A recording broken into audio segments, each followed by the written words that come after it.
Hello students, let's start next session. Okay. The next part that is uniform vertical circular motion. Uniform vertical circular motion.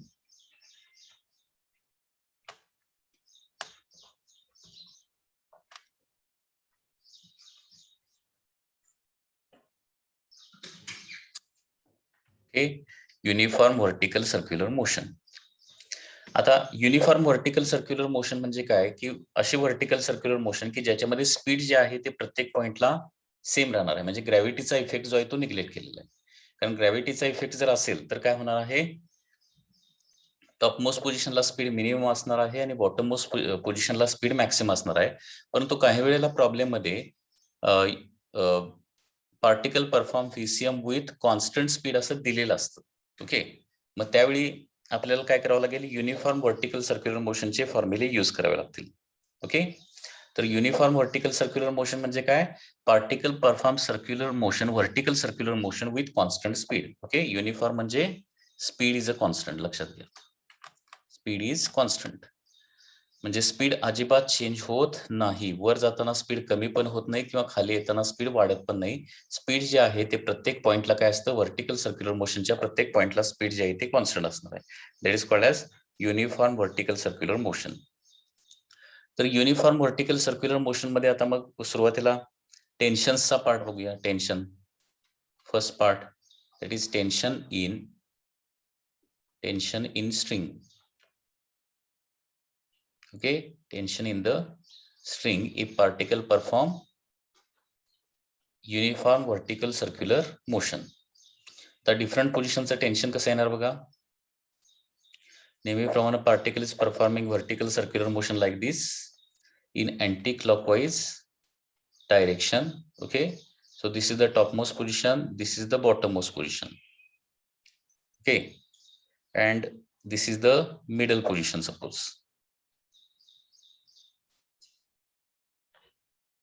Suppose this is position A, this is position B, this is position C, and this is the any position at an angle theta.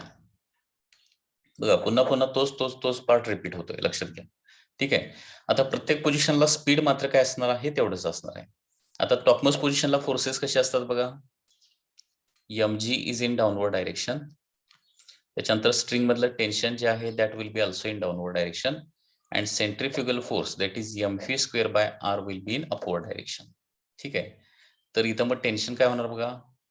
Tension T is equal to, किंवा upward forces is equal to downward forces असा अगोदर formula लिहूया.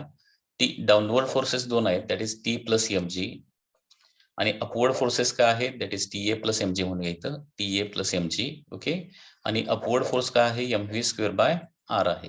And therefore tension at position A काय येणार आहे, mv square by R minus mg.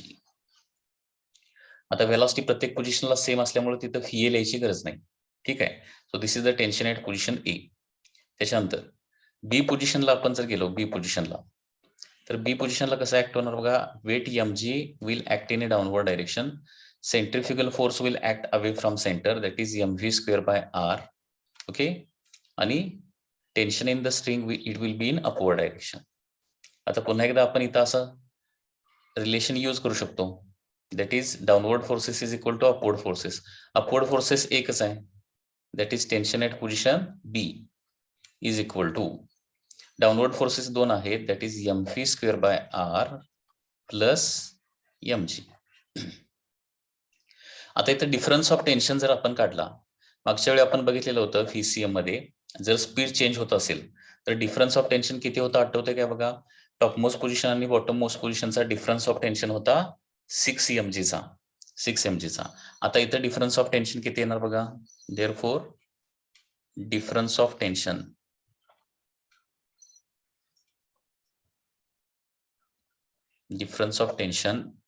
at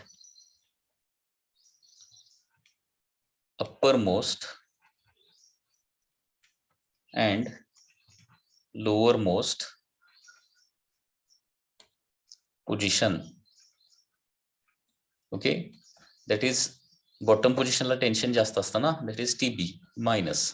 okay, आणि top पोझिशनला tension कमी असतं, that is TA. TB minus TA येणार आहे. TB मायनस TA म्हणजे आता TB मायनस TA जर केलं तर इथे mv² बाहेर कॅन्सल होईल, कारण m same, r same, fee पण सेम आहे सगळीकडं. ओके, आणि mg मायनस काय होणार आहे, मायनस mg होणार आहे. mg मायनस mg होणार, म्हणजे किती होणार आहे, दॅट इज 2mg येणार आहे. म्हणजे युनिफॉर्म व्हर्टिकल सर्क्युलर मोशन जर असेल तर काय होतं, difference of tension in upper most and lower most position जे येणार आहे ते किती येणार आहे, दॅट इज 2mg येणार आहे. आणि जर युनिफॉर्म व्हर्टिकल सर्क्युलर मोशन नसेल तर मात्र काय होतं, डिफरन्स ऑफ टेन्शन 6mg येतं. हे आपण लास्ट टाइम प्रूव्ह केलेलं होतं. आता टेन्शन एट पोझिशन सी जर काढायचं असेल तर बघा, सी पोझिशनला काय होणार, mg will act in downward direction, tension will act towards center, and centrifugal force will act like this. So this is the tension at position C, and mv² by r is the centrifugal force. आता पुन्हा एकदा बघा, force towards left is equal to force towards right, and therefore tension at position C is equal to काय येणार आहे, just mv² by r येणार आहे. Okay, so tension at position A mv² by r minus mg असतं. Tension at position B mv² by r plus mg असणार आहे. आणि tension at position C म्हणजे काय असणार आहे, mv² by r असणार आहे. आणि नेहमीप्रमाणे कुठल्याही अँगल थीटाला टेन्शन किती येणार बघा,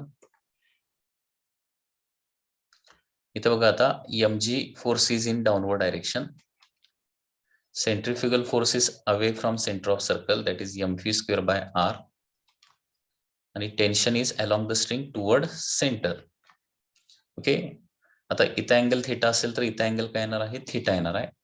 आणि mg चा थीटाच्या डायरेक्शन इकडचा कंपोनंट काय येणार आहे, दॅट इज mg चा इकडचा कंपोनंट येणार आहे, that is mg cos theta, and therefore tension T theta is equal to, so tension at any position बघा,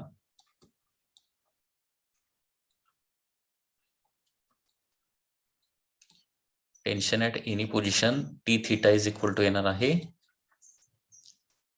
mv² by r plus mg cos theta येणार, mv² by r plus mg cos theta. So this is the tension at any angle. आता ratio of maximum tension to minimum tension किती येणार बघा, हे पण लिहूया. Ratio of T max to T minimum, या केसमध्ये ratio of maximum tension to minimum tension, हा रेशिओ किती येणार बघा. मॅक्सिमम टेन्शन म्हणजे बॉटम पोझिशनला बी पोझिशनला मॅक्सिमम असणार आहे, that is mv² by r plus mg असणार आहे. आणि मिनिमम टेन्शन म्हणजे किती असणार आहे, mv² by r minus mg. Okay, आता सगळं m कॅन्सल होईल आणि न्यूमरेटर डिनॉमिनेटरला काय करूया, r न मल्टिप्लाय करूया. All m get cancel,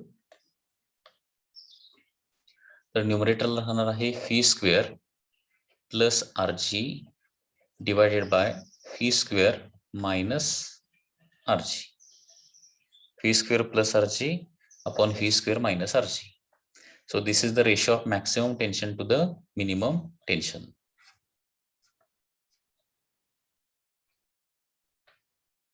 okay, म्हणजे टेन्शनचे फॉर्म्युले बघा, टेन्शन म्हणजे mv² बाय मायनस mg असतं टॉपमोस्ट पोझिशनला, मिडल पोझिशनला mv² बाय r फक्त, बॉटम पोझिशनला mv² by r plus mg असतं, आणि इतर कुठल्याही अँगलला असणार आहे mv² by r plus mg cos theta, where theta is the angle from the bottom position. Okay, तर या पद्धतीनं युनिफॉर्म व्हर्टिकल सर्क्युलर मोशन आहे. म्हणजे युनिफॉर्म व्हर्टिकल सर्क्युलर मोशन मध्ये काय होणार, स्पीड सगळ्या पॉइंटला कॉन्स्टंट होणार आहे. म्हणजे स्पीड कॅल्क्युलेशनचा, म्हणजे डिफरंट पोझिशनला स्पीड किती असेल याच्या कॅल्क्युलेशनचा काय इथं विषयच येणार नाही किंवा कॅल्क्युलेशन असणार नाही. फक्त इथं काय असणार आहे, टेन्शनचं कॅल्क्युलेशन असणार आहे. There is a calculation of tension only. आता व्हर्टिकल सर्क्युलर मोशनचा एक थोडासा स्पेशल प्रॉब्लेम जो आहे तो प्रॉब्लेम बघूया.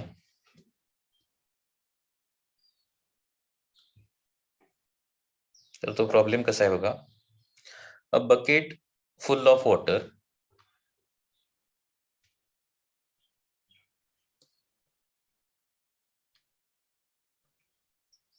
a bucket full of water is whirled in a vertical circle is whirled.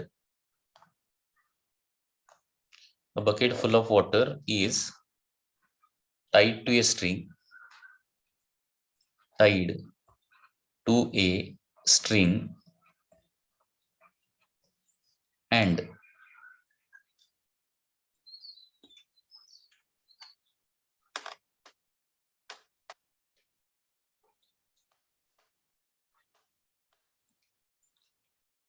whirled म्हणजे revolve in vertical circle.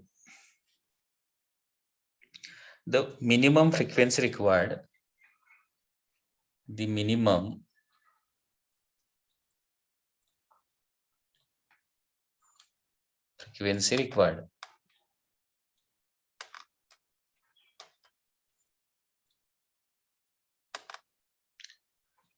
frequency required so that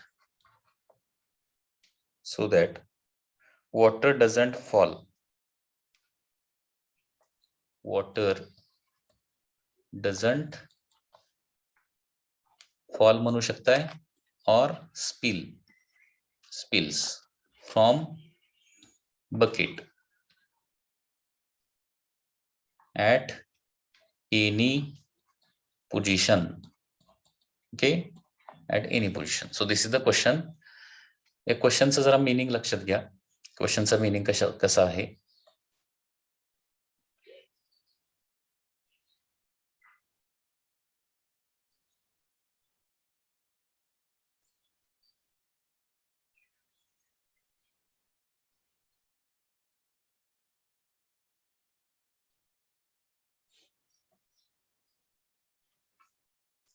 हे बघा, देर is a bucket which is full of water.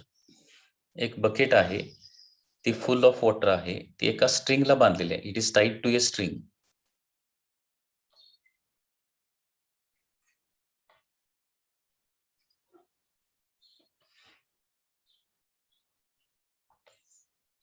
A bucket full of water is tied to a string like this.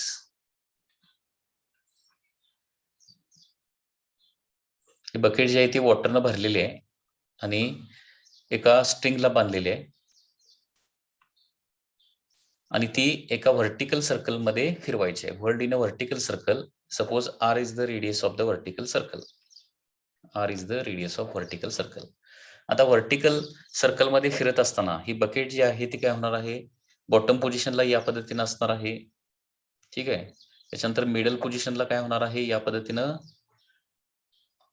Horizontal होणार आहे आणि topmost पोझिशनला असताना ती inverted होणार आहे. टॉपमोस्ट पोझिशनला असताना like this. Okay, this is a bucket.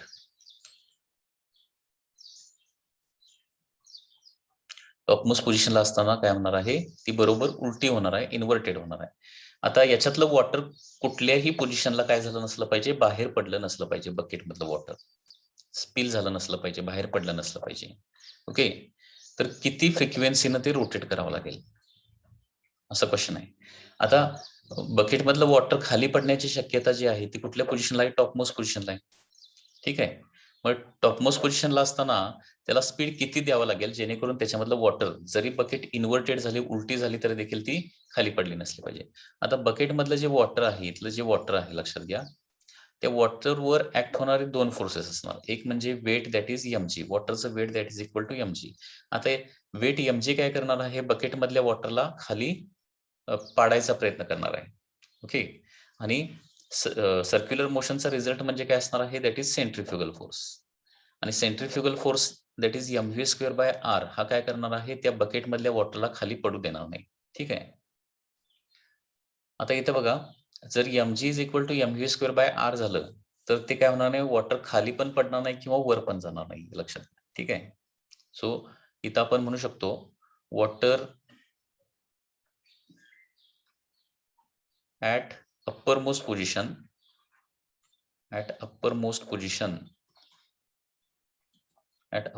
position water doesn't fall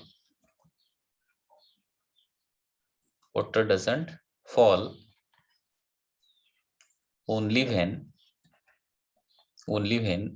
this centrifugal force काय असला पाहिजे, mv square by r should be greater than or equal to काय असला पाहिजे, mg असला पाहिजे. कमीत कमी mg एवढा किंवा mg पेक्षा जास्त जर सेंट्रिफ्युगल फोर्स असेल तर वॉटर खाली पडणारच नाही, जरी इन्व्हर्टेड असेल तरी. Okay, so mv square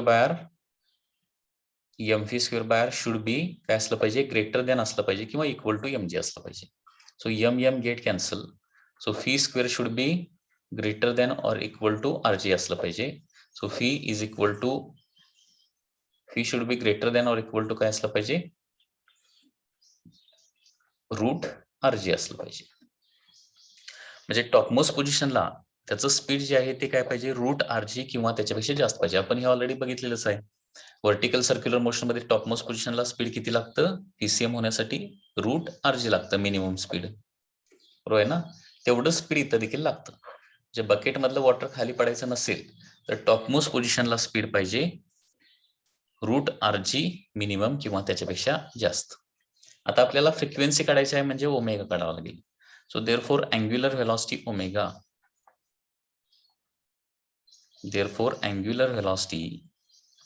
omega, so omega is equal to काय येणार आहे, फी बाय आर येणार आहे. That is under root rg divided by काय होणार आहे, आर स्क्वेअर होणार ना, under root rg divided by r square, किंवा दोन स्टेप मध्ये लिहितो. फी काय आहे, रूट rg आहे डिवायडेड बाय आर. तर डिनॉमिनेटरचा आर स्क्वेअर रूटच्या आतमध्ये जर घ्यायचा असेल तर रूट rg डिवायडेड बाय काय येणार आहे, आर स्क्वेअर होणार. म्हणजे अँग्युलर व्हेलॉसिटी होणार आहे रूट g बाय आर. म्हणजे पुन्हा एकदा अँग्युलर व्हेलॉसिटी एवढी किंवा याच्यापेक्षा जास्त पाहिजे, equal to this or more than this. So once again ही अँग्युलर व्हेलॉसिटी कुठली आहे, फक्त टॉप पोझिशनची आहे. टॉप मोस्ट पोझिशनला एवढी पाहिजेच minimum. Omega should be greater than or equal to root g by R. Okay, आता फ्रिक्वेन्सी काढूया. सो फ्रिक्वेन्सी ऑफ रिव्हॉल्युशन किंवा याला मिनिमम फ्रिक्वेन्सी म्हणूया, जस्ट फ्रिक्वेन्सी म्हणतो. फ्रिक्वेन्सी ऑफ रिव्हॉल्युशन किती असलं पाहिजे बघा, फ्रिक्वेन्सी ऑफ रिव्हॉल्युशन कसं काढणार, omega is equal to 2 pi N असतं. So 2 pi N should be greater than or equal to g by R. So फ्रिक्वेन्सीचा फॉर्म्युला येणार, frequency should be greater than or equal to 1 by 2 pi under root g by R. So this is the final formula. म्हणजे विचारलं की minimum frequency किती लागणार आहे, तर इथं आपण लिहू शकतो. Okay, so therefore minimum frequency should be 1 by 2 pi under root g by r, मग याच्यापेक्षा जास्त पाहिजे. This is the minimum frequency. आता ज्यावेळी फ्रिक्वेन्सी मिनिमम असते त्यावेळी टाइम पिरियड मॅक्सिमम असतो. काही वेळेला विचारलं जातं किती टाइम पिरियड न फिरवावं लागेल, किती मॅक्सिमम टाइम पिरियड न फिरवावं लागेल. तर टी मॅक्स म्हणजे काय असतं, 1 अपॉन फ्रिक्वेन्सी मिनिमम असतं, कारण टाइम पिरियड म्हणजे 1 अपॉन फ्रिक्वेन्सी असतं. तर टी मॅक्सचा फॉर्म्युला विचारला, मॅक्सिमम किती टाइम पिरियड न ते फिरवावं लागेल, तर टी मॅक्स येणार आहे 2 pi under root R by g. Okay, so this is the time period, not tension. म्हणजे बघा हे सगळे फॉर्म्युले पुन्हा एकदा बघा. बकेट एका स्ट्रिंगला बांधलेला आहे आणि व्हर्टिकल सर्कल मध्ये रिव्हॉल्व केलेला आहे. तर पहिली गोष्ट म्हणजे speed at the upper most position, कारण वॉटर खाली पडण्याची शक्यता कुठल्या पोझिशनला आहे, अप्पर मोस्ट पोझिशनलाच आहे. तर अप्पर मोस्ट पोझिशनला स्पीड पाहिजे रूट rg किंवा त्याच्यापेक्षा जास्त. ओके, अप्पर मोस्ट पोझिशनला अँग्युलर व्हेलॉसिटी किती पाहिजे, under root g by R किंवा त्याच्यापेक्षा जास्त.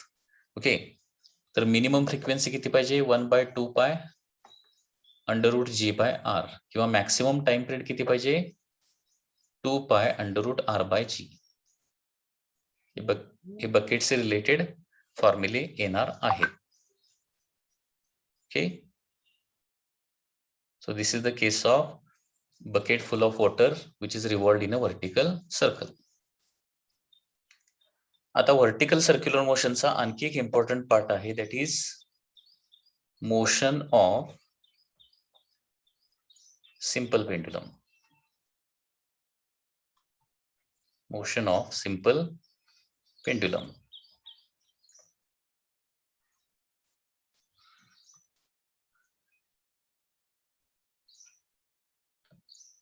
Motion of the simple pendulum. Okay. Motion of simple pendulum. आता सिंपल पेंडुलम ज्यावेळी ऑसिलेशन परफॉर्म करत असतो सिंपल पेंडुलम, तर त्यावेळी काय होणार आहे, it is partly performing vertical circular motion. Okay, it is partly performing vertical circular motion. तर सिंपल पेंडुलम लक्षात घ्या. सिंपल पेंडुलम कसा असतो? It is like this. There is a light inextensible string. Okay, आणि या लाईट इनएक्सटेन्सिबल स्ट्रिंगला बॉटमला काय जोडलेलं असणार आहे? एक हेवी मेटल स्पियर, आणि या हेवी मेटल स्पियरला काय म्हणतो आपण? बॉब असं म्हणतो. So this is a string and बॉटमला काय असणार आहे? There is a bob. Okay, so simple pendulum म्हणजे काय असतं? Heavy metal sphere. Heavy metal sphere suspended by a light inextensible string from a rigid support. From a rigid support, that is called as simple pendulum. Heavy metal sphere suspended by light inextensible string from a rigid support is called as simple pendulum. अशी simple पेंडुलमची definition आहे. ठीक आहे. आता simple पेंडुलमला बॉटममोस्ट पोझिशनला, simple pendulum काय होतो? Due to gravity बॉटममोस्ट पोझिशनला राहण्याचा प्रयत्न करत असतो. आता बॉटममोस्ट पोझिशनला किती व्हेलॉसिटी दिल्यानंतर सिंपल पेंडुलमचे मोशन कसे होणार आहे याचा पार्ट थोडासा आपण बघूया. तर त्याच्यामध्ये केस 1. ओके, केस 1.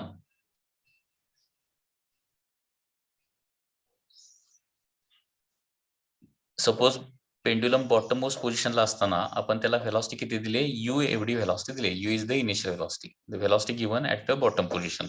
पेंडुलम वर जाईल तसं ही व्हेलॉसिटी ग्रॅव्हिटीमुळे काय होणार आहे? कमी कमी कमी होत जाणार आहे. ओके, तर if velocity at bottom, if velocity of bottom, that is u is equal to नाही, u जर काय असेल greater than or equal to काय असेल? √5 GL असेल. तर L is the length of the simple pendulum. Okay, L is the length of simple pendulum. जर bottom पोझिशनला दिलेली व्हेलॉसिटी जर काय असेल? √5 GL एवढी असेल किंवा याच्यापेक्षा जास्त असेल, तर काय होणार आहे? Then it performs vertical circular motion. लक्षात येते का? बघा, पण आपण बघितलंय व्हर्टिकल सर्क्युलर मोशन होण्यासाठी बॉटम पोझिशनला किती स्पीड पाहिजे? बॉटम मोस्ट पोझिशनला किती व्हेलॉसिटी पाहिजे? √5 RG पाहिजे. इथं आर म्हणजेच काय होणार आहे? लेंथ ऑफ द पेंडुलम होणार आहे.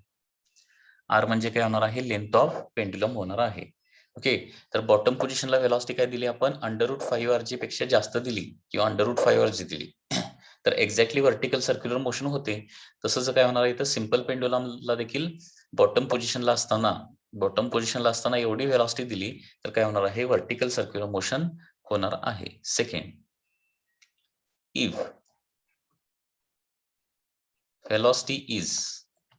velocity at bottom is, that is u, less than or equal to √2GL असेल.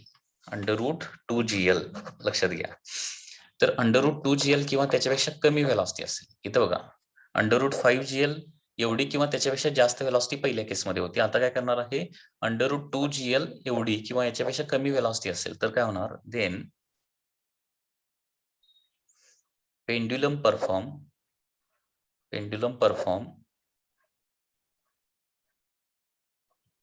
ऑसिलेशन्स.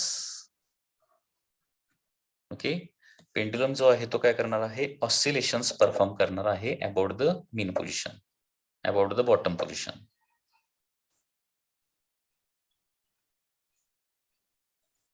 Bottom position.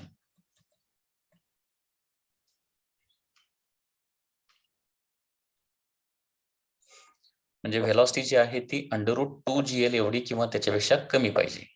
आता एक्झॅक्टली √2gl एवढी व्हेलॉसिटी दिली तर काय होते बघा. √2gl एवढी व्हेलॉसिटी दिली. Okay, when u is equal to √2gl, √2gl, when u is equal to √2gl, then काय होतं, पेंड्युलम पॉइंट ऑफ सस्पेन्शन या हाईटला जातो आणि परत पाठीमागे येतो. Pendulum reach point of suspension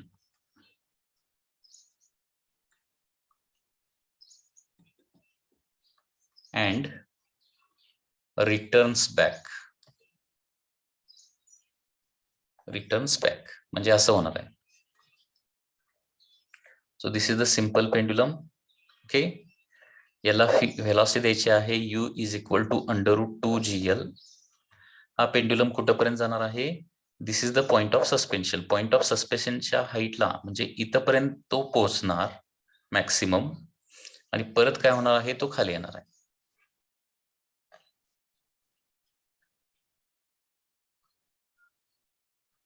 like this.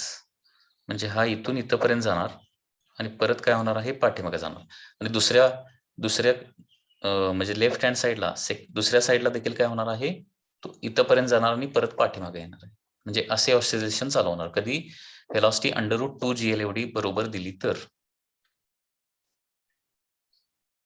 √2gl एवढी व्हेलॉसिटी दिली तर. ओके, तुम्ही ते काय √2gl कुठून आलं हे इथं प्रूफ पण देतो. त्याचं प्रूफ कसं येणार बघा.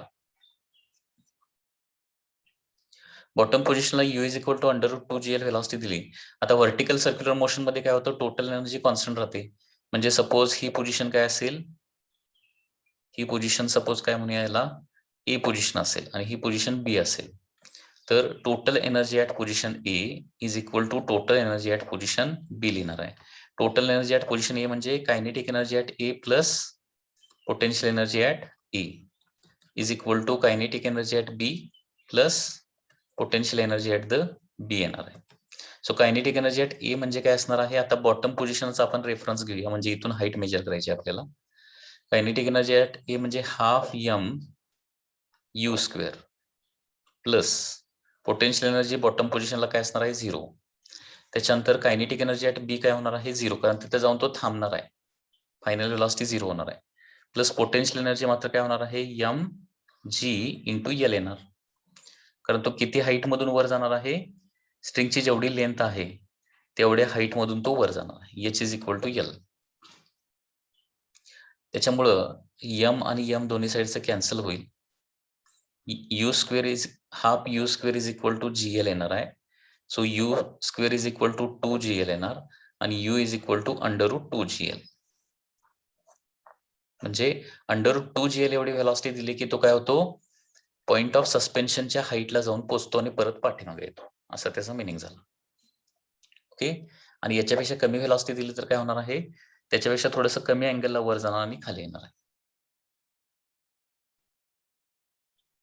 ओके, आता बघा व्हेलॉसिटी √2gl दिलं तर काय होतं, पॉइंट ऑफ सस्पेन्शन पर्यंत रीच होतो आणि परत पाठीमागे येतो ना. आता व्हेलॉसिटी जर काय असेल √2gl पेक्षा कमी असेल तर जास्तीत जास्त किती हाईटला जाऊन पोहोचणार आणि किती अँगलला जाऊन पोहोचणार ते पण काढूया. If velocity at bottom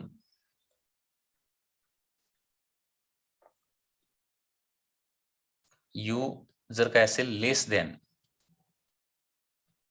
√2gl असेल. ओके, √2gl असेल तर काय होते सांगितलंय, पॉइंट ऑफ सस्पेन्शन पर्यंत पोहोचतो आणि खाली येतो.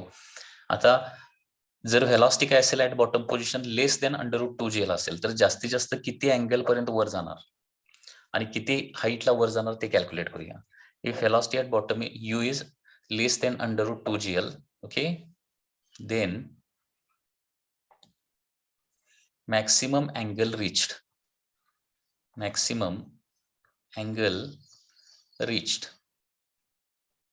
कसं काढायचं बघा. तर इथं डायरेक्टली आपण काय करूया, थर्ड कायनेमॅटिक इक्वेशन यूज करूया.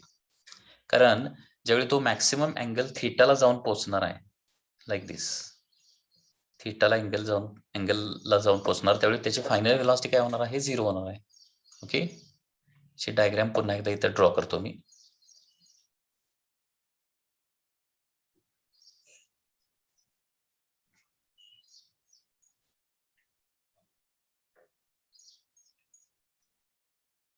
So this is the simple pendulum. Suppose pendulum maximum एवढ्या अँगलला जाऊन पोहोचत असेल, त्याला व्हेलॉसिटी किती दिली, लेस दॅन √2gl दिली, u एवढी व्हेलॉसिटी दिली. तर इन टर्म्स ऑफ u हा अँगल थीटा काढायचा आहे. तर इथपर्यंत जाऊन पोहोचणार आहे, like this. Okay, this is the vertical height. जास्तीत जास्त किती व्हर्टिकल हाईटला जाणार ते, म्हणजे या दोन गोष्टी काढायच्या, थीटा आणि एच कॅल्क्युलेट करायचे आहे तुम्हाला. L is the length of simple pendulum. ठीक आहे. आता बघा, इथं third kinematic equation directly use करूया. बाय थर्ड कायनेमॅटिक इक्वेशन काय होणार बघा, v square is equal to you square plus 2as, हे थर्ड कायनेमॅटिक इक्वेशन आहे. फायनल व्हेलॉसिटी काय होणार आहे, 0 होणार आहे. फायनली ज्यावेळी इथं पोहोचणार त्यावेळी 0 व्हेलॉसिटी होणार आणि परत पाठीमागे येणार आहे. तर 0 व्हेलॉसिटी किती अँगलला होणार आहे ते काढायचं आहे. So maximum angle reached when velocity become 0 असं लिहूया इथं पाहिजे तर. When v is equal to 0, म्हणजे 0 व्हेलॉसिटी होणार, थांबणार आणि परत पाठीमागे येणार आहे. Okay, u square plus 2. आता मी तुम्हाला सांगितलंय की व्हर्टिकल सर्क्युलर मोशन मध्ये जर बॉडी वर जात असेल तर ऍक्सेलरेशन काय घ्यायचं, -g घ्यायचं, इंटू एच येणार आहे. Okay, so maximum angle and maximum height दोन्ही गोष्टी कॅल्क्युलेट करायची इथं. ओके, सो देअरफॉर काय होणार आहे, 0 is equal to you square minus 2gh येणार. आणि therefore 2gh is equal to काय येणार आहे, यू स्क्वेअर येणार आहे. आणि therefore h is equal to काय येणार आहे, यू स्क्वेअर बाय 2g येणार. So this is the maximum height reached from the bottom. म्हणजे बॉटम पोझिशन पासून जास्तीत जास्त एवढ्या हाईटला तो वर जाणार आणि परत खाली येणार आहे. आता किती अँगलला जाऊन पोहोचणार कसं काढायचं, तर आपल्याला हाईट आणि व्हीसीएमच्या फर्स्ट लेक्चरमध्येच मी तुम्हाला सांगितलेलं होतं, हाईट आणि एच मधलं रिलेशन काय आहे. तर एच इज इक्वल टू काय असतं, r in bracket 1 minus cos theta असतं. आता इथं रेडियस म्हणजेच काय होणार आहे, लेंथ होणार आहे, length of the simple pendulum. That is L in bracket 1 minus cos theta is equal to you square by 2g येणार आहे. आता थिटा आपल्याला काढायचा आहे, L ला LHS ला नेऊया, RHS ला सॉरी.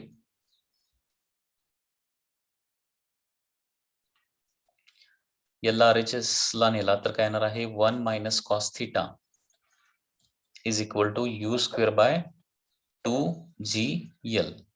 ओके, आणि therefore cos theta is equal to काय येणार बघा, 1 minus u square by 2gl, u square by 2gl.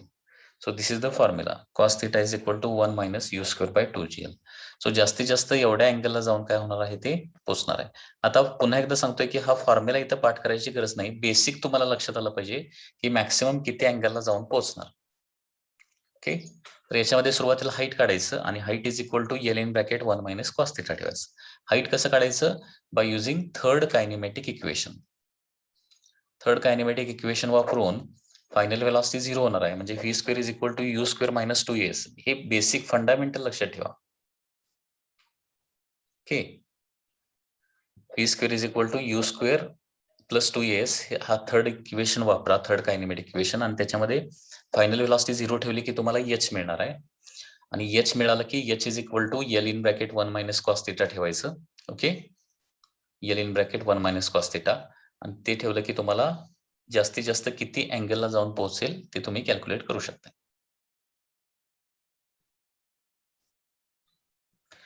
Okay, आता पुन्हा एकदा बघा, पेंड्युलम बॉटम पोझिशनला आहे, त्याला व्हेलॉसिटी काय दिली, √5gl दिली किंवा त्याच्यापेक्षा जास्त दिली तर काय होणार आहे, व्हर्टिकल सर्क्युलर मोशन परफॉर्म होणार, लाईक दिस. ओके, पेंड्युलमला व्हेलॉसिटी √2gl एवढी दिली तर काय होतं, पेंड्युलम पॉइंट ऑफ सस्पेन्शन पर्यंत जातो आणि परत पाठीमागे येतो. ठीक आहे, आणि जर व्हेलॉसिटी लेस दॅन, जर इथं व्हेलॉसिटी काय असेल, व्हेलॉसिटी लेस दॅन √2gl असेल तर तो काय होणार आहे, त्याच्या सिंपल पेंड्युलम प्रमाणे ऑसिलेशन, म्हणजे मॅक्सिमम एका सर्टन अँगल थीटाला जाणार आहे आणि परत पाठीमागे येणार आहे. पुढे जाऊन ठीक आहे. तर या पद्धतीनं ह्या केसेस लक्षात ठेवा. म्हणजे आता बघा, velocity u more than or equal to √5gl झालं, व्हेलॉसिटी इक्वल टू √2gl झालं आणि व्हेलॉसिटी लेस दॅन √2gl झालं. अजून एक केस राहिली, जर व्हेलॉसिटी याच्यापेक्षा कमी असेल, कशापेक्षा, √5gl पेक्षा कमी असेल, फीसीएम तर होणार नाही, परंतु √2gl पेक्षा जास्त असेल तर पॉइंट ऑफ सस्पेन्शनच्या वर जाणार. That is the third case. Third case काय बघा,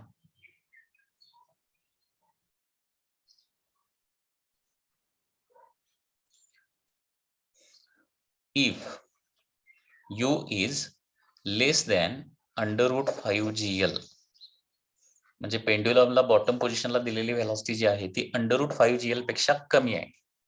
कमी असल्यामुळे तो व्हर्टिकल सर्क्युलर मोशन तर परफॉर्म करणार नाही, अँड ती व्हेलॉसिटी मोर दॅन √2gl आहे. √2gl पेक्षा जास्त असेल, √2gl एवढी एक्झॅक्टली असेल तर काय होतं, इथपर्यंत पोहोचतो आणि परत पाठीमागे येतो, आणि त्याच्यापेक्षा कमी असेल तर काय होणार, त्याच्यापेक्षा कमीला पोहोचणार आणि परत पाठीमागे येणार आहे. परंतु √2gl पेक्षा जास्त असेल तर पूर्ण टॉपमोस्ट पोझिशनला पोहोचणार नाही किंवा व्हर्टिकल सर्क्युलर मोशन परफॉर्म करणार नाही आणि पॉइंट ऑसिलेशन पण परफॉर्म करणार नाही. तर इथं कसं होईल मग बघा. So this is the point of suspension, this is the pendulum. तर याला बॉटम पोझिशनला असताना व्हेलॉसिटी काय करायची आहे, u is less than √5gl but greater than √2gl velocity दिली तर काय होणार, हा पेंड्युलम पॉइंट ऑफ सस्पेन्शनच्या डेफिनेटली वर जाणार आहे, परंतु व्हर्टिकल सर्क्युलर मोशन मात्र परफॉर्म करणार नाही. म्हणजे हा जो पेंड्युलम आहे ना, तो असा वर जाणार, एका सर्टन अँगल पर्यंत जाणार इथं पेंड्युलम, आणि तिथून पुढे काय होणार आहे, तो असा सरळ खाली पडणार आहे, लाईक दिस, असा खाली पडणार. लक्षात येते का?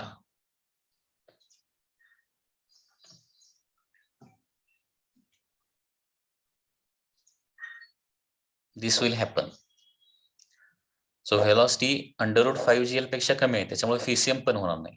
व्हेलॉसिटी √2gl पेक्षा जास्त आहे, म्हणजे पॉइंट ऑफ सस्पेन्शनच्या वर तर जाणार, पॉइंट ऑफ सस्पेन्शनच्या वर जाणार, परंतु टॉपमोस्ट पोझिशनला जाऊन फीसीएम परफॉर्म करू शकणार नाही, त्याच्यामुळे मध्येच कुठेतरी जाणार आणि परत खाली पडणार. ओके, तर इथं बघा, देन काय होणार आहे, इफ u इज काय असेल, less than √5gl but more than √2gl जर असेल तर काय होणार आहे, then it neither perform oscillations, it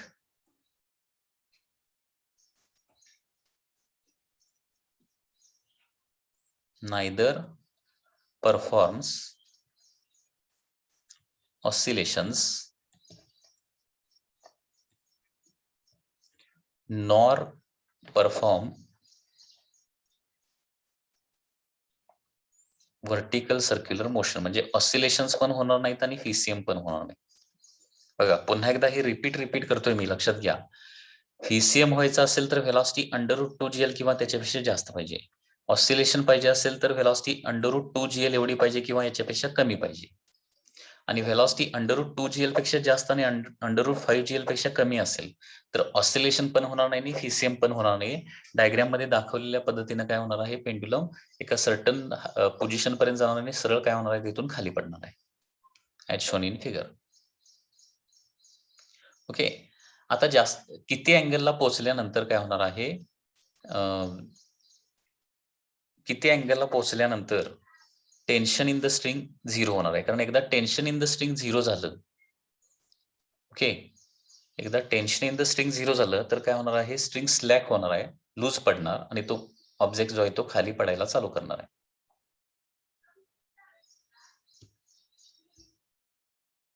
okay, बघा आता आपल्याला फाइंड आउट करायचं आहे angle at which tension in the string become 0 या केसमध्येच. ओके, अँगल आणि हाईट दोन्ही गोष्टी कॅल्क्युलेट करायच्या. सुरुवातीला हाईटचं कॅल्क्युलेशन करूया. हाईट आणि अँगल, ओके, दोन्ही गोष्टी. Height and angle, height and angle. Angle measurement कुठून करणार आहे? पुन्हा एकदा बॉटम पोझिशन पासून. Height and angle from bottom position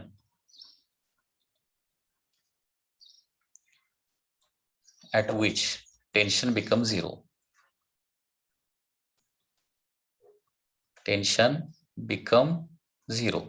कारण टेन्शन झिरो झालं की ती स्ट्रिंग स्लॅक पडणार, आणि स्ट्रिंग स्लॅक पडली की तो ऑब्जेक्ट जो आहे तो खाली पडणार आहे. तर बघा, हा दिस इज द अँगल थीटा. आता या पोझिशनची आपल्याला फोर्सची डायग्राम काढावी लागणार. इथं ऍक्ट होणारे फोर्सेस बघा, पुन्हा एकदा mg जो आहे तो डाऊनवर्ड डायरेक्शन ऍक्ट होणार, आणि सेंट्रीफ्युगल फोर्स जो आहे तो अवे फ्रॉम सेंटर ऍक्ट होणार, mv²/r. Okay, and tension is T along the string. तर mg चा T च्या डायरेक्शन कंपाऊंड काय होणार आहे? दॅट इज mg चा इकडच्या डायरेक्शन कंपाऊंड येणार आहे, that is mg cos theta. बघा आता डायग्राम नुसार T plus mg cos theta म्हणजे या पॉइंट पासून टुवर्ड्स, म्हणजे along the string downward force किती ऍक्ट होणार? T plus mg cos theta ना, कारण टेन्शन पण असं अलॉंग द स्ट्रिंग डाऊनवर्ड आहे, mg cos theta along the string downward आहे. सॉरी, mg cos थीटा येणार नाही, जस्ट अ मिनिट. पुन्हा एकदा इथे डायग्राम ड्रॉ करूया.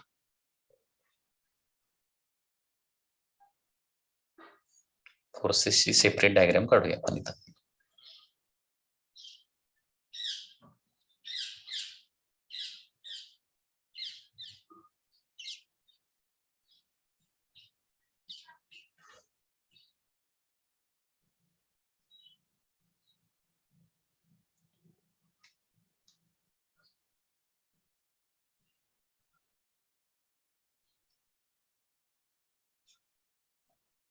This is point of suspension. This is the bottom position. And this is the position where tension is zero, not velocity is zero. Tension zero झालं तर velocity तिथं झिरोच असेल असं नाहीये, लक्षात घ्या. So this is the total angle. हा angle आपल्याला कॅल्क्युलेट करायचा आहे. ठीक आहे. आता इथं डाऊनवर्ड डायरेक्शन ऍक्ट होणारा फोर्स म्हणजे काय असणार आहे? mg असणार आहे. ओके, हा पहिला फोर्स. त्याच्यानंतर नेक्स्ट असणार आहे that is centrifugal force, that is away from centre of the circle, mv²/r. पुन्हा एकदा ही पोझिशन जी आहे ती कुठली पोझिशन आहे? The position at which tension is becoming zero, not velocity. Velocity जिथं टेन्शन झिरो होते तिथं व्हेलॉसिटी झिरो होत असेलच असं नाही, कारण व्हेलॉसिटी जर झिरो इथं झाली असती तर mv²/r हा सेंट्रीफ्युगल फोर्स आलाच नसता. त्याच्यानंतर या डायरेक्शन येणार आहे टेन्शन T. ठीक आहे. आता बघा साईडला पुन्हा एकदा ही डायग्राम काढतो. असा आहे mv²/r, डाऊनवर्ड आहे mg, आणि इकडं आहे टेन्शन, दॅट इज T.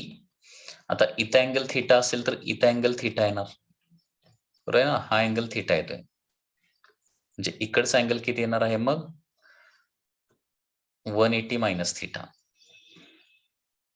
आणि मग mg चा या डायरेक्शन जो कंपाऊंड येणार आहे तो येणार आहे mg cos of 180 minus theta. Okay, थीटाच्या डायरेक्शनचा कंपाऊंड काय असतो? mg cos theta. आता फ्रॉम दी डायग्राम हे बघा, T आणि mg cos थीटा एका डायरेक्शन आहेत, आणि त्याच्या एक्झॅक्टली अपोजिट डायरेक्शन काय आहे? mv²/r आहे. आणि देअरफॉर आपण असं लिहू शकतो की T plus mg cos of 180 minus theta is equal to काय येणार आहे? mv²/r येणार आहे. आता टेन्शन झिरो व्हायला पाहिजे. टेन्शन कधी झिरो होणार ते कॅल्क्युलेट करायचं आहे आपल्याला. So T is equal to zero ठेवलं तर आता mg cos of 180 minus theta काय असतं? मायनस कॉस थीटा असतं. 180 मायनस कॉस थीटा म्हणजे सेकंड क्वाड्रंट मध्ये अँगल येतो, आणि सेकंड क्वाड्रंट मध्ये काय असतं? व्हॅल्यू जी आहे ती काय असणार आहे? कॉसची व्हॅल्यू निगेटिव्ह असते. So minus mg cos theta is equal to mv square by r येणार.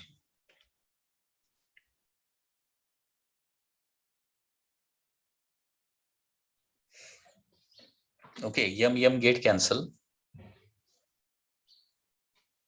m and m get cancel, and therefore काय होणार आहे minus g cos theta is equal to minus g cos theta is equal to काय होणार v square by r येणार आहे.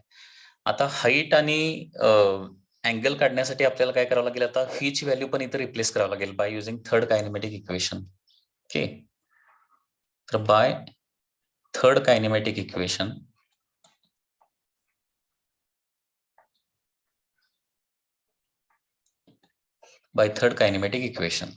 काय होणार बघा, that is v square is equal to you square plus 2as. So v square म्हणजे final velocity, या पॉइंटची असणारी वेलॉसिटी. ओके, इनिशियल वेलॉसिटी किती आहे u आहे, which is greater than √2gl आहे, बट लेस दॅन √5gl आहे. ओके, प्लस 2, आता बॉडी वर जायला लागली म्हणजे मायनस g इंटू काय येणार आहे h is the vertical height between the two positions. Okay, इथून इथपर्यंतची हाईट असणार आहे बॉटम पोझिशन पासून, आणि त्याच्यामुळं काय होणार बघा, v square is equal to you square minus 2gh येणार आहे. अँड देअरफॉर इथं काय होणार बघा, हे वरच्या इक्वेशन मध्ये प्लेस केलं. So this for example equation 1 and this is equation 2.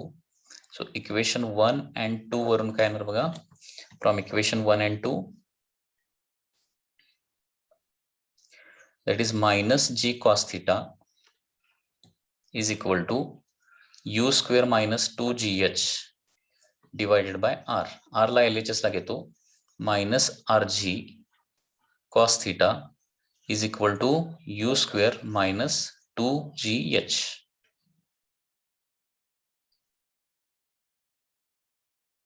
Okay, and therefore minus 2gh LHS ला घेतो म्हणजे प्लस 2gh होईल, is equal to you square, हे minus RG cos theta RHS ला घेतल्यानंतर प्लस येणार, प्लस आरजी कॉस थिटा. आता 2g न संपूर्ण इक्वेशनला डिवाइड करतो, सो h येणार आहे u square by 2g plus 2g न डिवाइड केल्यावर काय होणार आहे, जी कॅन्सल होणार, r by 2 cos theta u square by 2g. Okay, u square by 2g plus r by 2 cos theta येणार आहे.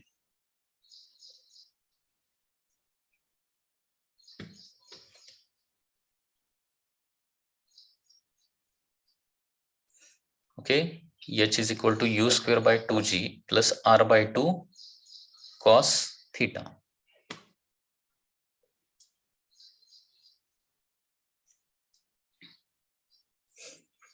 आता हे थीटाची व्हॅल्यू पण रिप्लेस केलं तर कम्प्लिटली h च्या स्वरूपात हे इक्वेशन येईल. ठीक आहे, याचा नेक्स्ट पार्ट जो आहे तो आपण काय करूया, नेक्स्ट लेक्चरला आपण स्टडी करूया.